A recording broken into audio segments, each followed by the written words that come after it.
So a lot of artists, or should I say most artists, paint on canvas. So if you're one of those artists who has chosen to paint on canvas, there is something you should know that many artists don't even realize. The way you handle your painting can actually shorten the life of your painting, and that simply by moving it in certain ways or handling it in certain ways can create problems that may not show up until years later. So today I'm going to show you some of the things, some of the biggest risks, and also how to avoid them. So let's get into it.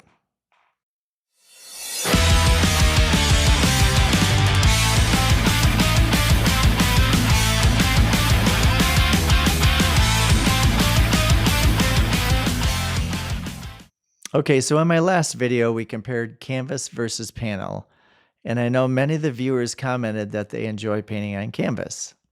And because I assume that's probably the case with the majority of the artists out there, I wanted to focus specifically on canvas and some precautions that can help you preserve your paintings for the long term. So I'm going to give you some heads up or some information for you to keep in mind while you're using canvas. So the first one, let's look at the route where some artists will just buy rolled canvas, and then they cut that canvas to the size that they need, which, by the way, they usually have to go 3 to 6 inches larger than that final painting size so that they can stretch it over a stretcher bar. But then they'll just stretch it out and begin to paint on it. Another scenario with that same rolled canvas would be that they cut the canvas to the size they need, and then they'll just do their painting, and when it's completed, that's when they'll stretch it and take photos and show it and hopefully sell it. But keep in mind, in this second scenario, when the painting was done or completed, it was done on top of a canvas that was in its original state, meaning unstretched. So the paint attached to those fibers and that weave at that stage when it was unstretched. And then it was allowed to dry, and now they stretch the canvas on those stretcher bars. So those layers that have stuck to the weave have now stretched, which leads the paint to its first stress. So let me show you a sample of what I mean. So on this old shirt, it's just an iron-on, but this iron-on is actually a paint, an elasticized paint. But so it's very stretchy. But with time, you can see how this is kind of chipped up. This was all smooth when I bought it. But see how I stretch it?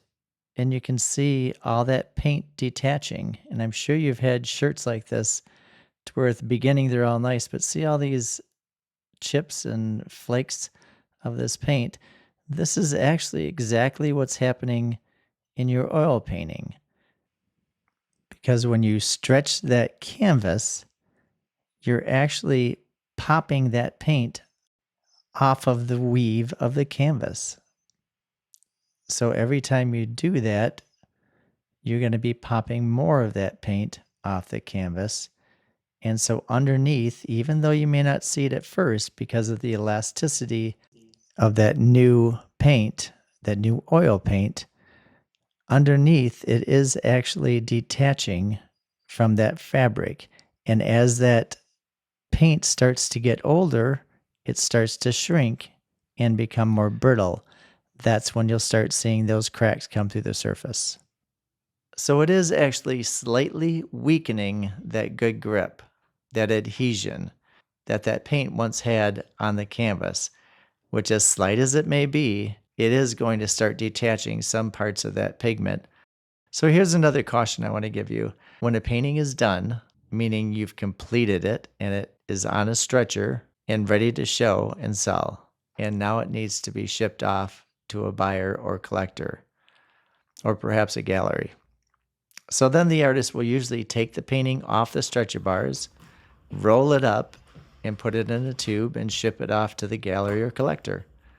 This is a common way, and it's usually done because it's one of the most convenient and least expensive ways of shipping it. But now let's dive deeper on this and look at it from the painting standpoint. The artist takes it off the stretcher bars, so now the painting that was stretched is now slowly shrinking back toward its original state, which now gives it its second stress in the contraction that now starts to occur. And so now let's look at the next step. You roll it up and put it in a tube to ship it to the new owner or gallery. So when you roll it, you also cause stress on that grip of the paint that's in that weave of the canvas. So now you're shipping it off. And now the last step, the new owner gets it, the new owner of the gallery receives it, and of course, then they unroll it and again stretch it out, pulling that canvas as tight as they can so it's drum tight, so they can frame it. So it expands out again. So you can see all this abuse that the painting goes through when it's on canvas, going back and forth. So keep that in mind, of course. Which, by the way, this also helps you to better understand how all those great masterpieces have all those cracks in the paint. Whereas painting on wood panel, they've just held up so much better because they don't have to go through that abuse. So now let's go back and give an option for that first scenario of buying rolled canvas. So the best way I'd recommend is to take that cut canvas and then somewhat stretch it out on a board or plywood, but tack it. Don't just tape it in place. And this way it's somewhat stretched, and when the painting is finished, then it's actually pretty easy to pop those staples off, and now the canvas is still somewhat stretched, so you can quickly re-stretch it on stretcher bars. So there was a point in my career that I did exactly this, and I had 6 half-inch thick boards that I would just stretch and staple canvases on, and then I would leave them on those boards until they were complete. So I have 6 in rotation, so I always have a painting that's dry available to put the next layer on. And that way I could do complete paintings on the canvas, just take it off the board and immediately stretch it to the stretcher bars before it had too much time to contract. When you do this, at least there will be less movement in that paint. Also, for those of you who like painting on canvas but don't like the bounce, as I mentioned in the last episode, this is an option that gets rid of that bounce but still gives you that texture of canvas. And then as far as finished paintings on stretch canvas, I would recommend that you just keep it that way and do the shipping in a box. There's all kinds of companies that make thin boxes for all sizes. But if you do choose to roll it, then there is a good process to do that at least is going to be less stress on that painting. So let's look at that. Okay, so when a painting is finished, what artists usually do is they just start rolling it with the painting on the inside of the roll, which actually this seems logical because it seems like it's protecting that painting surface. But actually, when you're rolling it on the inside, there's strong compression for that paint layer, which can cause that cracking, that buckling or delamination. So you never want to roll it with the painting on the inside, though. So the best way to do it would be to go ahead, take that stretcher off, but lay down a paper. What I use is it's kind of a waxy paper on the face side, which is what you want to put against the face of the canvas, the painting side. So lay that down on top of that paper, roll the edge down over the edge of the canvas, and then you don't really want to start rolling it here. You actually want to put a small tube on. This is a 2-inch tube, but actually art conservators say you should roll it around a 6 to 8-inch tube. And I unfortunately don't have any tubes that large in the house or studio. Okay, but just roll it up, and now you've got a perfectly protected painting. Again, this is a little bit more narrow, but then you want to put it in a larger tube, obviously, to ship it off. So what they say is to do a 6-inch, roll it on a 6-inch tube, and then place it in an 8-inch tube to ship off to a gallery or whoever. So for me, nowadays, the more preferred method I use is much like I showed you in the foil episode about making your own AMC panels. But in this case, you would just use the canvas in place of the foil, meaning you'll put gesso on a sanded and sealed hardboard panel, pretty thick on the bottom, and then lay the unprimed canvas on top of that and just press it down with a palette knife or whatever. Get out all those bubbles, just like I showed you in that episode. And then you'll see the gesso kind of soaking through that unprimed canvas, which it's going into that weave. So now I'm going to put a coat of gesso on top of the canvas while the bottom one is still wet. So it essentially makes that canvas in between like one encapsulated canvas.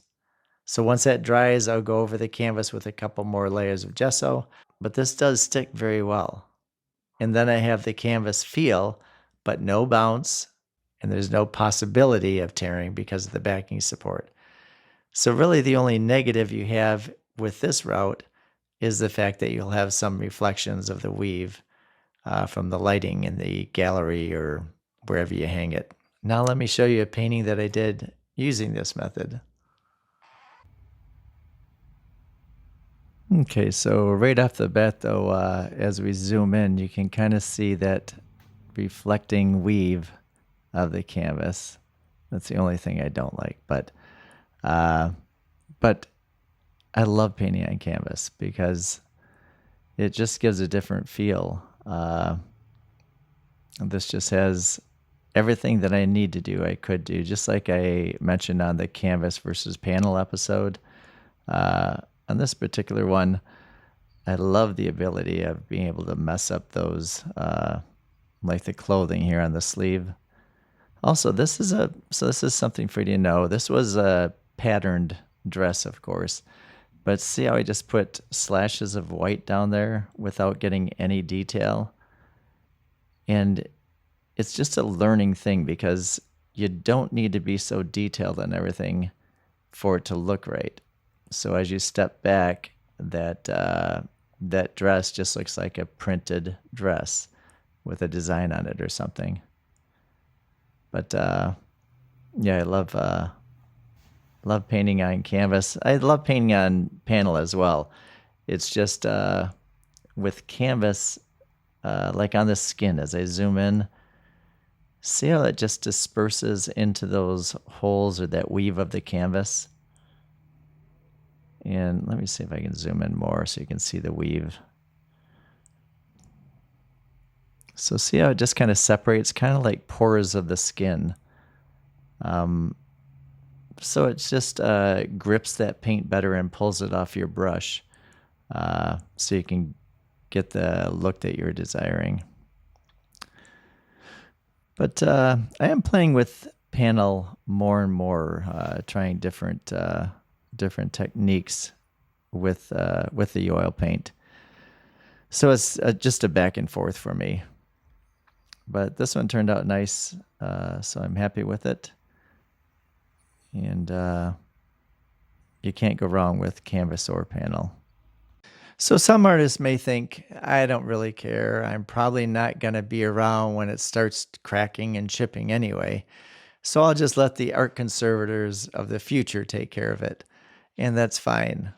But if you put a lot of time and work into this painting and love it, for me, I want to make sure that this is going to be around forever, that it's going to stay in perfect condition for as long as possible. So I very much care about the longevity of my paintings. I care about the paints I use, as well as the substrates I put them on. Okay, so the goal here isn't to avoid canvas. It's simply to understand the best way to handle it, to know how canvas behaves so you can make the best choices to help your paintings last.